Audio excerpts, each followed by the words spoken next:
ಈ ಒಂದು ಮಾಧ್ಯಮ ಪ್ರೆಸ್ ಕಾನ್ಫರೆನ್ಸ್ ನಡೆದಿದೆ. ಮೊದಲನೇದು 2021ರ SSLC ಪರೀಕ್ಷಾ ದಿನಾಂಕವನ್ನ ನಾವು ಆಖೈರುಗೊಳಿಸಿದ್ದೀವಿ.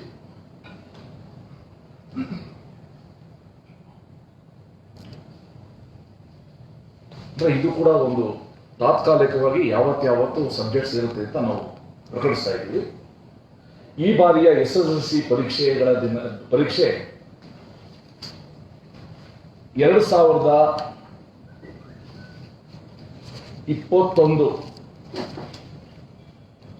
ಜೂನ್ 14ರಿಂದ 14/6/2021 14ನೇ ತಾರೀಕು ಸೋಮವಾರ 14/6/2021ರಿಂದ 25/6/2021 2021ರ SSLC ಪರೀಕ್ಷೆಗಳು ನಡೆಯುತ್ತವೆ. 14ನೇ ತಾರೀಕು ಫಸ್ಟ್ ಲ್ಯಾಂಗ್ವೇಜ್ ಪ್ರಥಮ ಭಾಷೆ,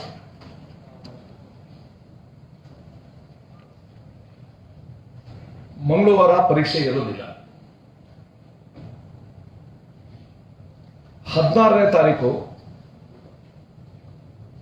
ಕೋರ್ ಸಬ್ಜೆಕ್ಟ್ಸ್ ಗಣಿತ ಮತ್ತೆ ಕೆಲವರಿಗೆ ಸಮಾಜಶಾಸ್ತ್ರ, ಅದು ರೆಗ್ಯುಲರ್ ಸ್ಟೂಡೆಂಟ್ಸ್ ಎಲ್ಲ. 16ನೇ ತಾರೀಕು ಗಣಿತ. 17ನೇ ತಾರೀಕು ಪರೀಕ್ಷೆ ಇರುವುದಿಲ್ಲ. 18ನೇ ತಾರೀಕು ಸೆಕೆಂಡ್ ಲ್ಯಾಂಗ್ವೇಜ್, ದ್ವಿತೀಯ ಭಾಷೆ, ಇಂಗ್ಲಿಷ್ ಅಥವಾ ಕನ್ನಡ.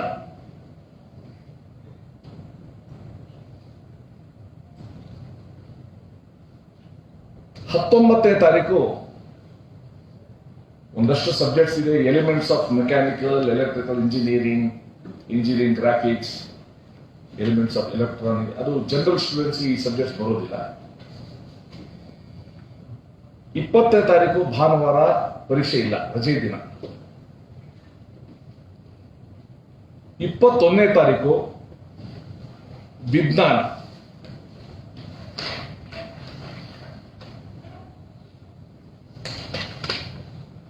22 ಪರೀಕ್ಷೆ ಇರೋದಿಲ್ಲ. 23 ತೃತೀಯ ಭಾಷೆ.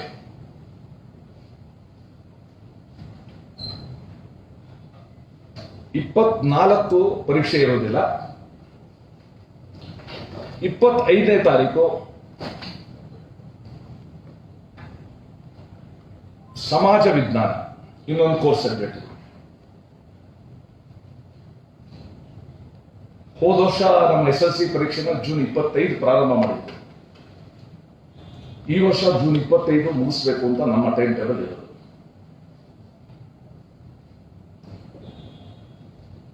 ಸೊ ಪ್ರಥಮ ಭಾಷೆ ಮತ್ತೆ ಕೋರ್ಸ್ ಸಬ್ಜೆಕ್ಟ್ಸ್ಗೆ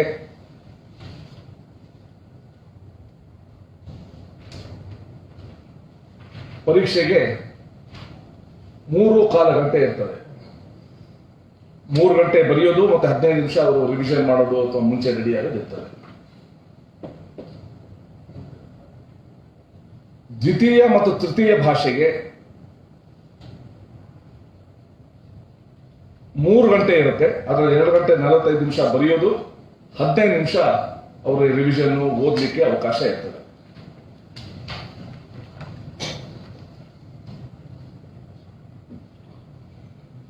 ಸೊ ಮತ್ತೊಂದ್ಸಲ ಹೇಳ್ತೀನಿ, ಜೂನ್ 2021ರ SSLC ವಾರ್ಷಿಕ ಪರೀಕ್ಷೆಯ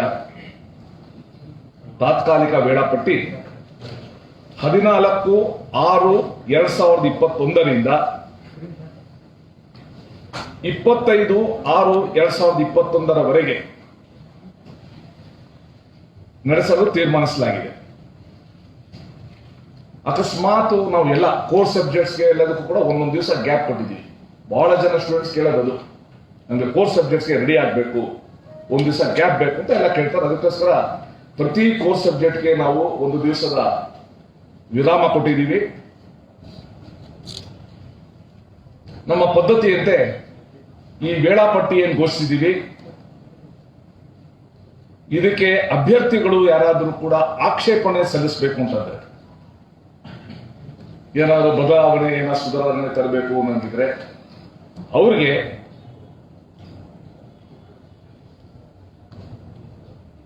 ಇಪ್ಪತ್ತೆಂಟು 1/2021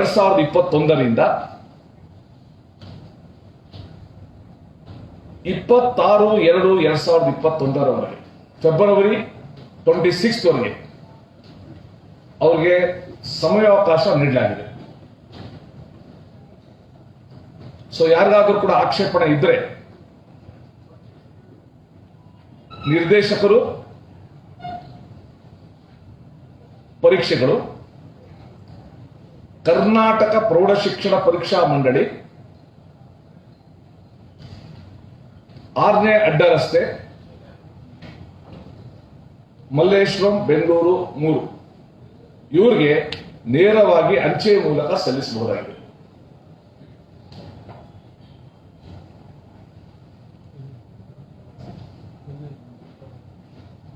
ಇವತ್ತು ರಾಜ್ಯದ ಗೌರವಾನ್ವಿತ ಆರೋಗ್ಯ ಸಚಿವರ ಜೊತೆಗೆ, ಆರೋಗ್ಯ ಮತ್ತು ವೈದ್ಯಕೀಯ ಶಿಕ್ಷಣ ಸಚಿವರ ಜೊತೆಗೆ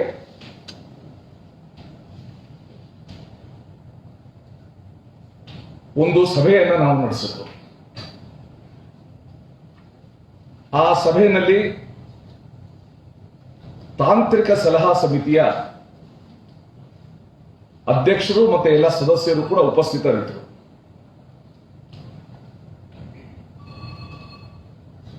ಈ ಹಿಂದೆ ನಾವು ನವೆಂಬರ್ ಒಂದ್ಸಲ ತಾಂತ್ರಿಕ ಸಲಹಾ ಸಮಿತಿ ಜೊತೆ ನಾವು ಸಭೆ ಸೇರಿದ್ವು. ತರಗತಿಗಳನ್ನ ಪ್ರಾರಂಭ ಮಾಡೋದ್ರ ಬಗ್ಗೆ ಅವ್ರು ಹೇಳಿದ್ರು, ಡಿಸೆಂಬರ್ ಅಲ್ಲಿ ಬೇಡ, ತುಂಬಾ ಚಳಿ ಇರೋದ್ರಿಂದ, ಸೆಕೆಂಡ್ ವೇವ್ ಬರೋ ಒಂದು ಚಾನ್ಸಸ್ ಇರೋದ್ರಿಂದ ನಾವು ಡಿಸೆಂಬರ್ ಅಲ್ಲಿ ಇದ್ರ ಬಗ್ಗೆ ನಿಶ್ಚಯ ಮಾಡೋಣ ಅಂತ ಹೇಳಿದ್ರು. ಅದೇ ರೀತಿ ಡಿಸೆಂಬರ್ 19ನೇ ತಾರೀಕು ಸನ್ಮಾನ್ಯ ಮುಖ್ಯಮಂತ್ರಿಗಳ ಅಧ್ಯಕ್ಷತೆಯಲ್ಲಿ ಶಾಲಾ ಪುನರಾರಂಭ ಕುರಿತು ಸಭೆಯನ್ನು ನಾವು ಸೇರಿದ್ವಿ. ಆ ಸಭೆಯಲ್ಲಿ ನಿಶ್ಚಯ ಆದಂತೆ ಈ ವರ್ಷ ಜನವರಿ 1/1/2021 ರಾಜ್ಯದ ಸರ್ಕಾರಿ ಅನುದಾನ ರಹಿತ ಖಾಸಗಿ ಶಾಲೆಗಳು ಜೊತೆಗೆ ಪದವಿ ಪೂರ್ವ ಕಾಲೇಜುಗಳಲ್ಲಿ 10ನೇ ತರಗತಿ ಮತ್ತು 12ನೇ ತರಗತಿ ಅಂದ್ರೆ SSLC ಮತ್ತೆ ಸೆಕೆಂಡ್ PUC ವಿದ್ಯಾರ್ಥಿಗಳಿಗೆ ತರಗತಿಗಳ ಪ್ರಾರಂಭ ಮತ್ತೆ 6ನೇ ಕ್ಲಾಸಿಂದ 9ನೇ ಕ್ಲಾಸ್ವರೆಗೂ 6 to 9 ಪರಿಷ್ಕೃತ ವಿದ್ಯಾಗಮ ಕಾರ್ಯಕ್ರಮವನ್ನ ಪುನರಾರಂಭ ಮಾಡಿದ್ರು ಈ ವರ್ಷ ಜನವರಿಯಿಂದ. ಇದುವರೆಗೂ ನಮ್ಮ ಹತ್ರ ಇರುವ ಸರಾಸರಿ ಹಾಜರಾತಿ ಸೆಕೆಂಡ್ PUC ನಲ್ಲಿ 75%,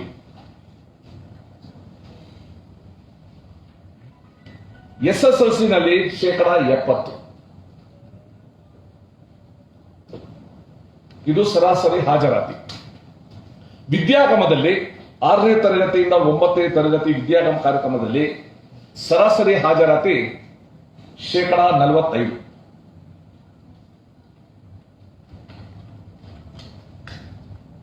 ನಾವು ಟೆಕ್ನಿಕಲ್ ಅಡ್ವೈಸರಿ ಕಮಿಟಿ ನಮ್ಗೇನು SOP ಕೊಟ್ಟಿತ್ತು, ಅಗತ್ಯ ಮುನ್ನೆಚ್ಚರಿಕಾ ಕ್ರಮಗಳು, ಅದೇ ರೀತಿ ಶಿಕ್ಷಕರಿಗೆ ಮುಂಚಿತವಾಗಿ ನಾವು COVID-19 ಟೆಸ್ಟ್ ಮಾಡಿಸಿದ್ವು ನಾವು. ಮತ್ತೆ ಮಕ್ಕಳಿಗೆಲ್ಲರೂ ಕೂಡ ಶಾಲೆಯಲ್ಲಿ ಅವರ ವೈದ್ಯಕೀಯ ತಪಾಸಣೆ ಮಾಡಿದ್ದು, ಸ್ಯಾನಿಟೈಸರ್ ವ್ಯವಸ್ಥೆ, ಶಾರೀರಿಕ ಅಂತರ, ಇದನ್ನೆಲ್ಲ ನಾವು ಕಾಪಾಡಿಕೊಂಡು ಬಂದಿದ್ದೀವಿ. ಸೊ ಈವರೆಗೆ ಯಾವುದೇ ದೊಡ್ಡ ರೀತಿಯಲ್ಲಿ ಯಾವುದೇ ಶಾಲೆಯಲ್ಲಿ ಮಕ್ಕಳಿಗೆ ಶಿಕ್ಷಕರಿಗೆ ಶಾಲೆ ಪ್ರಾರಂಭ ಆದ ಮೇಲೆ ಯಾವುದೇ ಸೋಂಕು ಹರಡುವಿಕೆ ಬಗ್ಗೆ ವರದಿ ಆಗಿಲ್ಲ.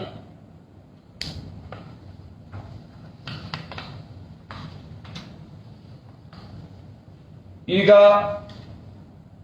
ಭೌತಿಕವಾಗಿ ಶಾಲೆಗಳು SSLC ಮತ್ತೆ ಸೆಕೆಂಡ್ PUC ಪ್ರಾರಂಭ ಆಗಿರೋದು, ವಿದ್ಯಾಗಮ ತರಗತಿಗಳು ಆಗ್ತಾ ಇರೋದ್ರಿಂದ ಮಕ್ಕಳಲ್ಲಿ ಕಲಿಕೆಯ ಆಸಕ್ತಿ ಹೆಚ್ಚಾಗಿರೋದು ಗಮನಕ್ಕೆ ಬಂದಿದೆ. ನಾನು ರಾಜ್ಯದ ಬೇರೆ ಬೇರೆ ಜಿಲ್ಲೆಗಳಿಗೆ ಹೋಗಿ ಅಲ್ಲಿ ಮಕ್ಕಳ ಜೊತೆ ನಾನು ಮಾತಾಡಿದ್ದೀನಿ. ಅವ್ರು ಹೇಳೋದು ಆನ್ಲೈನ್ಗಿಂತ ನಮಗೆ ಆಫ್ಲೈನ್ ಅಲ್ಲಿ ಶಾಲೆಯಲ್ಲಿ ಶಿಕ್ಷಕರು ಹೇಳ್ಕೊಟ್ಟಾಗ ಅರ್ಥ ಚೆನ್ನಾಗಾಗುತ್ತೆ. ನಮ್ಗೇನಾದ್ರೂ ಕೂಡ ಪ್ರಶ್ನೆ ಇದ್ರೆ ಅಥವಾ ಸಂಶಯ ಇದ್ರೆ ಅದ ಪರಿಹರಿಸ್ಕೊಳ್ಳಕ್ಕೆ ಇದು ಬಹಳ ಉಪಯುಕ್ತ ಆಗಿದೆ ಅಂತ ವಿದ್ಯಾರ್ಥಿಗಳು ಹೇಳಿದ್ದಾರೆ.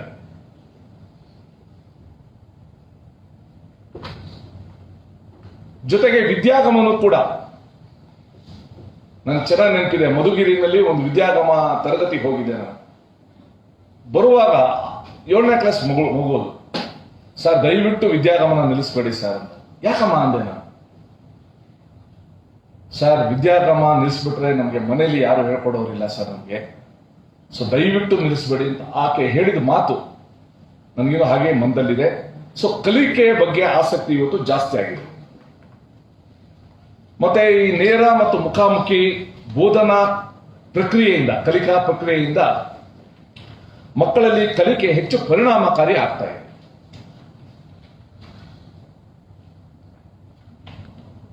ನಮ್ಮ ಎಲ್ಲ ಅಧಿಕಾರಿಗಳು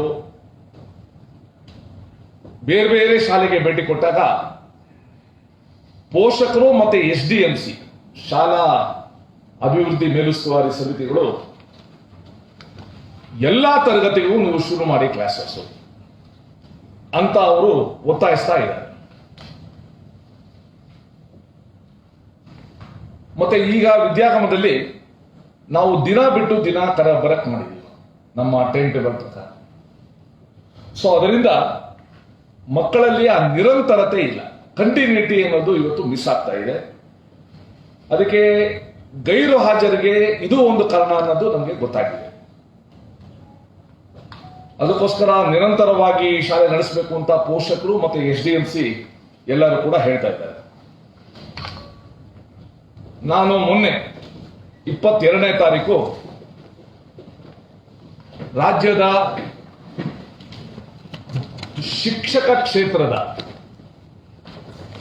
ಮತ್ತು ಪದವೀಧರ ಕ್ಷೇತ್ರದ ವಿಧಾನ ಪರಿಷತ್ ಸದಸ್ಯರ ಸಭೆಯನ್ನು ಕೂಡ ನಾನು ಕರೆದಿದ್ದೆ.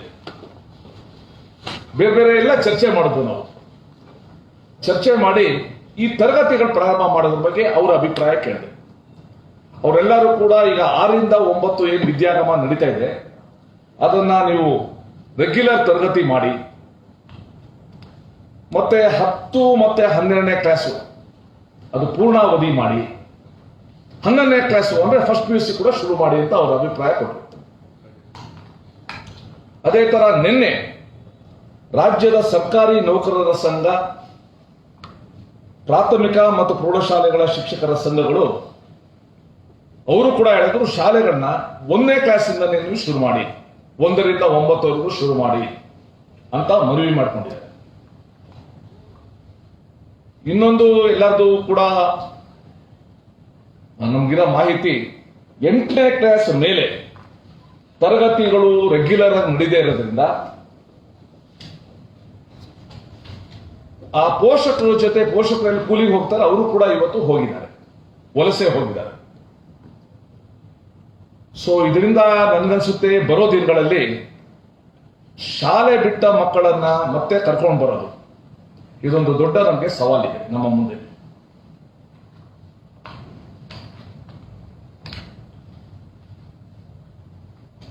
ಈಗ ಇವತ್ತು ನಾವು ತಾಂತ್ರಿಕ ಸಲಹಾ ಸಮಿತಿ ಜೊತೆಗೆ ನಮ್ಮ ಗೌರವಾನ್ವಿತ ಆರೋಗ್ಯ ಸಚಿವರ ಒಂದು ಉಪಸ್ಥಿತಿಯಲ್ಲಿ ಸಭೆಯನ್ನು ನಡೆಸಿದ್ವು. ನಾವು 3 ಸಂಗತಿಗಳನ್ನ ಅವ್ರ ಮುಂದೆ ಇಟ್ಟು, ಮೊದಲನೇದು, ನೀವೇನು SOP ಕೊಟ್ಟಿದ್ದೀರ ಆ SOPನೇ ಆಧರಿಸಿ ಫೆಬ್ರವರಿ 1ನೇ ತಾರೀಕಿಂದ 6ನೇ ಕ್ಲಾಸಿಂದ 9ನೇ ಕ್ಲಾಸ್ವರೆಗೂ ಮತ್ತೆ 11ನೇ ಕ್ಲಾಸ್ ಅಂದ್ರೆ ಫಸ್ಟ್ ಇಯರ್ PUC 6, 7, 8, 9 ಮತ್ತೆ ಫಸ್ಟ್ ಇಯರ್ PUC ಇದಕ್ಕೂ ಕೂಡ ತರಗತಿಗಳನ್ನ ಪ್ರಾರಂಭ ಮಾಡೋದಕ್ಕೆ ನಾವು ಗಂಭೀರವಾಗಿ ಯೋಚನೆ ಮಾಡಬೇಕಾಗುತ್ತೆ ಅಂತ ನಾವು ಕೇಳ್ಕೊಂಡ್ವು. ಅದೇ ರೀತಿ 1ನೇ ಕ್ಲಾಸಿಂದ 5ನೇ ಕ್ಲಾಸ್ಗೆ ವಿದ್ಯಾಗಮವನ್ನು ವಿಸ್ತರಿಸುವ ಬಗ್ಗೆನೂ ಕೂಡ ಇಡೀ ರಾಜ್ಯದಲ್ಲಿ ನಮಗೇನು ಬೇಡಿಕೆ ಬಂದಿದೆ ಅದರ ಹಿನ್ನೆಲೆಯಲ್ಲಿ ನಾವು ಕೇಳ್ಕೊಂಡ್ರು. ಇವತ್ತು ಬಹಳಷ್ಟು ಚರ್ಚೆ ಆಯಿತು. ಬೇರೆ ಬೇರೆ ರಾಜ್ಯಗಳದ್ದು ಪರಿಸ್ಥಿತಿನೂ ಕೂಡ ಚರ್ಚೆ ಮಾಡಿ ಆರೋಗ್ಯ ನಮ್ಮ ತಾಂತ್ರಿಕ ಸಲಹಾ ಸಮಿತಿಯವರು ಇಷ್ಟೊಗೆ ಇವತ್ತು ಎಲ್ಲ ಚರ್ಚೆ ಮಾಡಿ ಒಂದು 9ಕ್ಕೆ ಬಂದಿದ್ದೀವಿ. 1ನೇ ತಾರೀಕಿಂದ ಫೆಬ್ರವರಿ 1ನೇ ತಾರೀಕಿಂದ ಹೈಸ್ಕೂಲಿನ 9ನೇ class, SSLC, first PUC, second PUC ಇದು ಪೂರ್ತಿ ದಿನ ಇನ್ಮೇಲೆ ನಡೆಯುತ್ತೆ. ಅರ್ಧ ದಿನ ನಡೆಯೋದಿಲ್ಲ. 9ನೇ class 9th standard, SSLC, first PUC, second PUC ಈ 4 ಇನ್ಮೇಲೆ ಪೂರ್ತಿ ಅವಧಿ ನಡೆಯುತ್ತೆ. ಮತ್ತೆ ಏನು ಸೆಕೆಂಡ್ PUC, SSLC ಅರ್ಧ ದಿವಸ ನಡೀತು, ಸಿಲೆಬಸ್ ಆಗೋದಿಲ್ಲ, ಸಿಲೆಬಸ್ ಕವರ್ ಆಗೋದಿಲ್ಲ ಅಂತ ಎಲ್ಲರಲ್ಲಿ ಒಂದು ಭಾವನೆ ಇತ್ತು. ಅದಕ್ಕೋಸ್ಕರ 1ನೇ ತಾರೀಕಿಂದ ಪೂರ್ಣಾವಧಿ ತರಗತಿಗಳು ಪ್ರಾರಂಭ ಆಗುತ್ತೆ.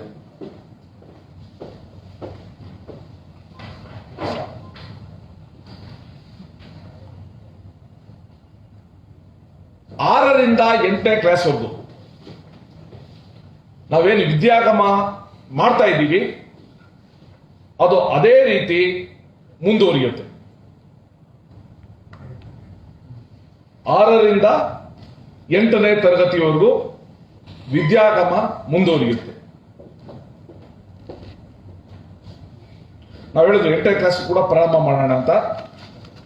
ಅವರು ಹೇಳಿದ್ದಾರೆ ನಾವು ಫೆಬ್ರವರಿ 2ನೇ ವಾರದವರೆಗೂ ನಾವು ಇದನ್ನ ಗಮನಿಸಿ 9, 10, 11, 12 ಹಾಜರಾತಿ ಒಟ್ಟಾರೆ ಅಲ್ಲಿನ ವಾತಾವರಣ ಎಲ್ಲ ನೋಡಿಕೊಂಡು ಫೆಬ್ರವರಿ 2ನೇ ವಾರ ಮತ್ತೆ ನಾವು ಸೇರಿಬಿಟ್ಟು ಉಳಿದ ತರಗತಿಗಳನ್ನ ಪ್ರಾರಂಭ ಮಾಡೋದ್ರ ಬಗ್ಗೆ ಅವತ್ತು ನಿರ್ಧಾರ ಮಾಡೋದು ಅಂತ ತಾಂತ್ರಿಕ ಸಲಹಾ ಸಮಿತಿಯವರು ನಮಗೆ ಸಲಹೆ ನೀಡಿದ್ದಾರೆ, ಅವರ ಅಭಿಪ್ರಾಯವನ್ನ ತಿಳಿಸಿದ್ದಾರೆ. ಸೊ ನಾವು ಕೂಡ ಹೇಳಿದ್ದೀವಿ ಅಷ್ಟೊತ್ತಿಗೆ ನಾವು ಬೇರೆ ತರಗತಿಗಳನ್ನು ಕೂಡ ಸಜ್ಜು ಮಾಡ್ಕೊಳ್ಳೋಕೆ ಅನುಕೂಲ ಆಗುತ್ತೆ ಅಂತ. ಇವತ್ತು ಪತ್ರಿಕೆಗಳಲ್ಲಿ 2 ವರದಿಗಳನ್ನ ನಾನು ನೋಡಿದ್ದೇನೆ. ಮೊದಲನೇದು ಈ ರಾಜ್ಯದ ಶಿಕ್ಷಣ ತಜ್ಞರು, ಕೆಲವು ಶಿಕ್ಷಣ ತಜ್ಞರು ಎಲ್ಲ ಒಟ್ಟಿಗೆ ಒಂದು ಪತ್ರ ಬರೆದಿದ್ದಾರೆ. ಆ ಪತ್ರದ ಪ್ರಕಾರ ಹೈಸ್ಕೂಲ್ ಕ್ಲಾಸಸ್ನ ಕೂಡಲೇ ಅವರು ಪ್ರಾರಂಭ ಮಾಡಬೇಕು ಅಂತ ಅವರು ತಮ್ಮ ಅಭಿಪ್ರಾಯವನ್ನ ವ್ಯಕ್ತಪಡಿಸಿದ್ದಾರೆ.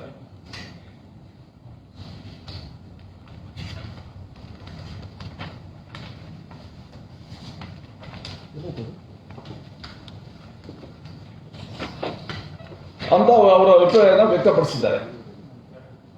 ಇನ್ನೂ ಒಂದು, ಬೆಳಗಾವಿನಲ್ಲಿ ಬೆಳಗಾವಿಯಿಂದ ಒಂದು ರಿಪೋರ್ಟ್ ನೋಡಿದೆ. ಸುಮಾರು 2,000 ಶಾಲೆಗಳು, ಪ್ರೈಮರಿ ಶಾಲೆಗಳು,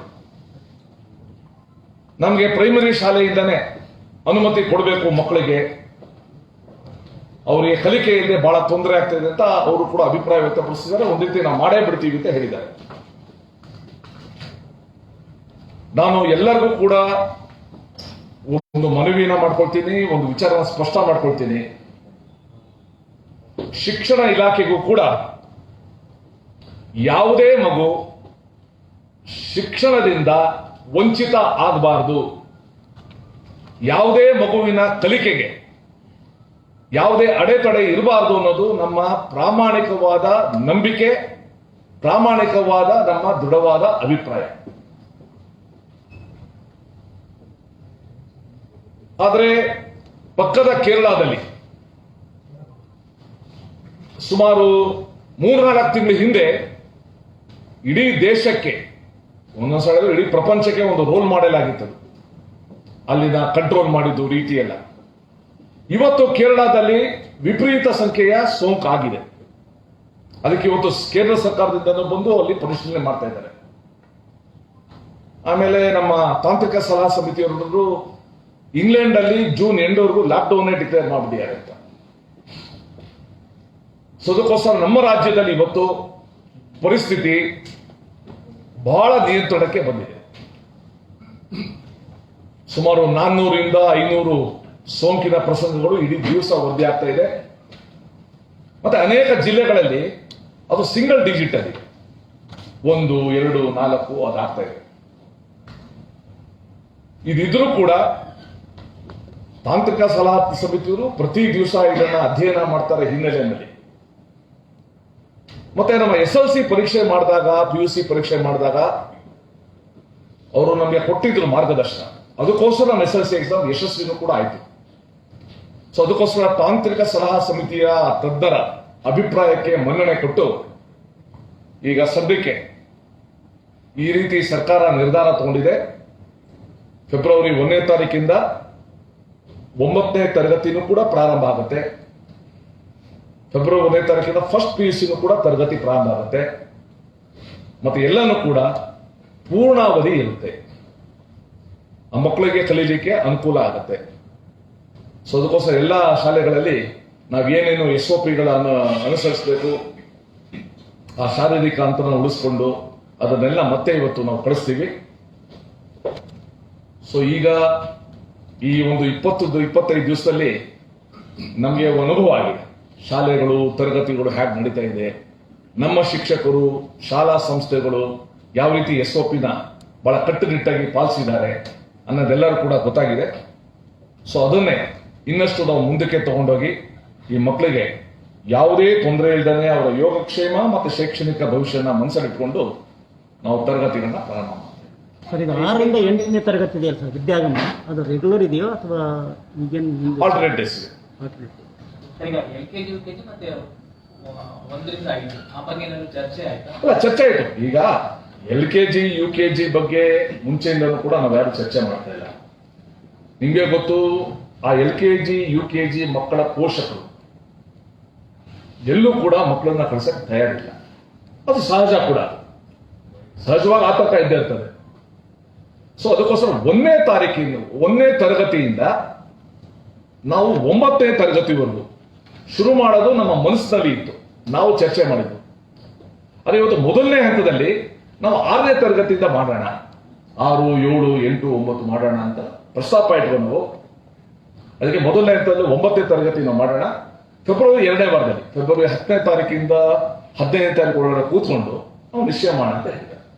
ಅಲ್ಲಿ ತನಕ ಏನಾದ್ರು ವಿದ್ಯಾಗಮ ಮಕ್ಕಳಿಗೆ 1ರಿಂದ 5 ವಿದ್ಯಾಗಮ ಇಲ್ಲ ಸರಿ ಸರ್, ಇಲ್ಲ ಬಹಳ ಪ್ರಮುಖವಾಗಿ ಫೀಸ್ ಸ್ಟ್ರಕ್ಚರ್ ಬಗ್ಗೆ ಹೇಳ್ತೀನಿ.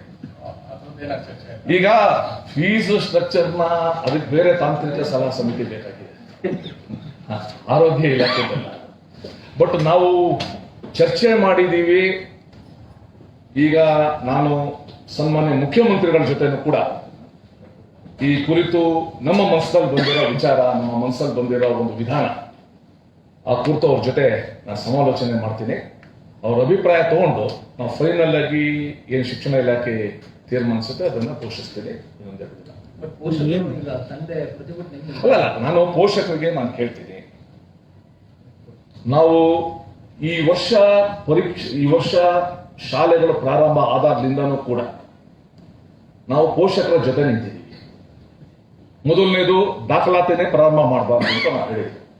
ಸರ್ಕಾರ ಹೇಳಬೇಕು, ಯಾರು ಕೂಡ ಫೀಸ್ದು ಕೂಡ ವಸೂಲು ಮಾಡಬಾರ್ದು. ಆಮೇಲೆ ಸೆಪ್ಟೆಂಬರ್ ಅಕ್ಟೋಬರ್ ಅಲ್ಲಿ ದಾಖಲಾತಿ ಶುರು ಮಾಡಬಹುದು, 1 ಟರ್ಮ್ ಫೀ ಮಾತ್ರ ಕೊಡಬೇಕು ಅಂತ ನಾವು ಮಾಡಿದ್ವಿ. ಈಗಲೂ ಕೂಡ ನನಗೆ ಪೋಷಕರದು ಸಂಪೂರ್ಣ ಅವರ ಪರಿಸ್ಥಿತಿ ಇದು ಅರಿವಿದೆ.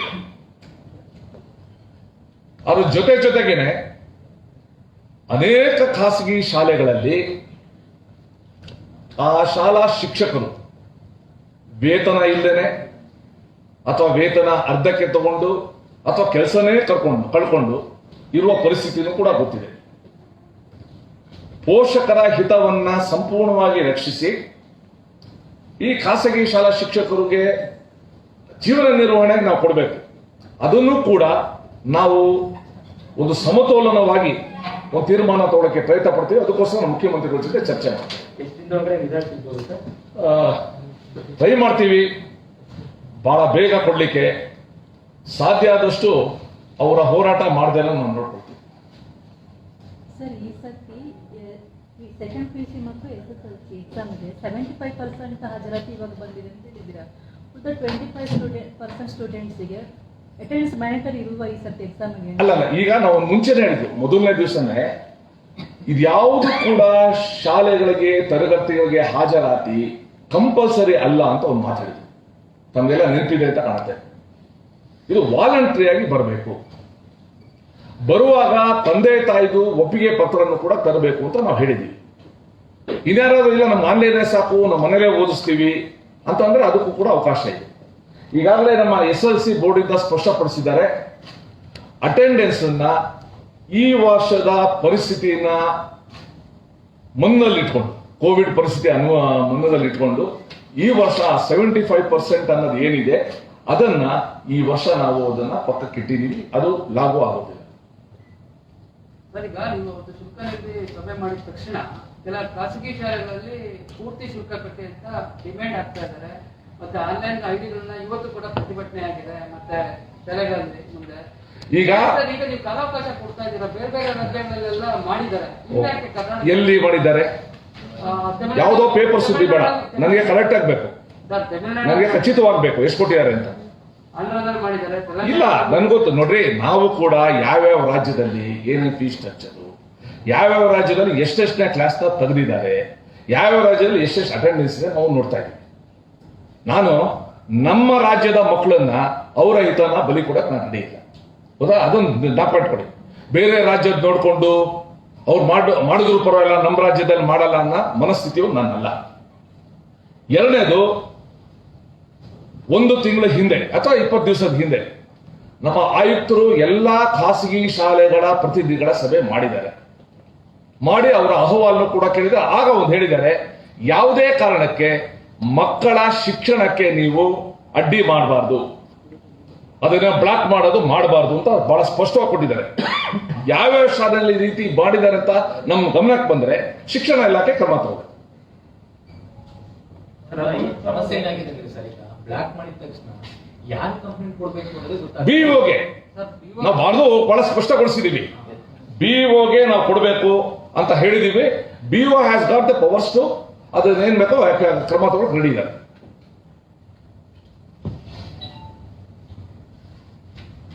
So thank you. 8ನೇ ತರಗತಿಯ ನಂತರ ಇರೋ ಮಕ್ಕಳುಗಳು ತಂದೆ ತಾಯಿಗಳ ಜೊತೆ ಕೆಲವು ಕಡೆ ಕೆಲಸಕ್ಕೆ ಹೋಗಿದ್ದಾರೆ, ಕೂಲಿಗೆ ಅವರ ತತ್ವವನ್ನು ಸವಾಲಾಗಿದೆ ಅಂತ ಹೇಳ್ತಿದ್ದಾರೆ. ಅದು ಹೇಗೆ ಸರ್? ಈಗ ಕೇಳಿ, ಫಾರ್ ಎಕ್ಸಾಂಪಲ್ ನಾವು ಚಾಮರಾಜನಗರ ತಗೋಣ, ಅವರೆಲ್ಲರೂ ಕೂಡ ಮಕ್ಕಳನ್ನ ಕರ್ಕೊಂಡು ಕೇರಳದ ತೋಟಗಳಿಗೆ ಹೋಗ್ಬಿಟ್ಟಿದ್ದಾರೆ. ಇವಾಗ ನಮ್ಮ ತಂಡ ಅಲ್ಲಿಗೆ ಹೋಗಿದೆ.